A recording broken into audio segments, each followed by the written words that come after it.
Gary Hirst, already sentenced to 6.5 years in prison for fraud in another case, has pled guilty to 4 fraud-related counts in connection with a scheme to defraud a Native American tribal entity and several investment advisory clients.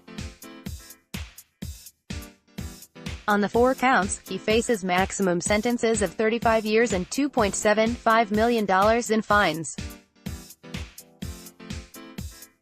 Also pleading guilty in connection with the tribal fraud were his co-conspirators Galanis and Hugh Dunkerley.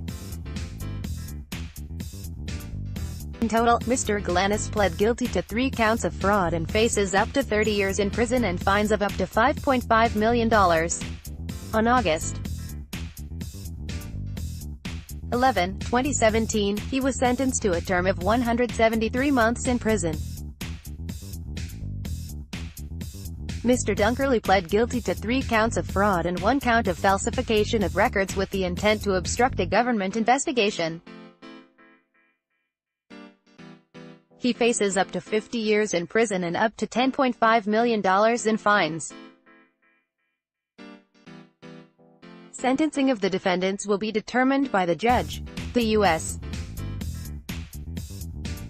Attorney's Office for the Southern District of New York said that, from March 2014 through April 2016, Mr. Hirst and his co-conspirators engaged in a fraudulent scheme to misappropriate the proceeds of bonds issued by the Wackpamney Lake Community Corporation (WLCC), and to use funds in the accounts of clients of asset management firms controlled by Mr. Hirst and others to purchase the bonds, which the clients were then unable to redeem or sell because the bonds were illiquid and lacked a ready secondary market.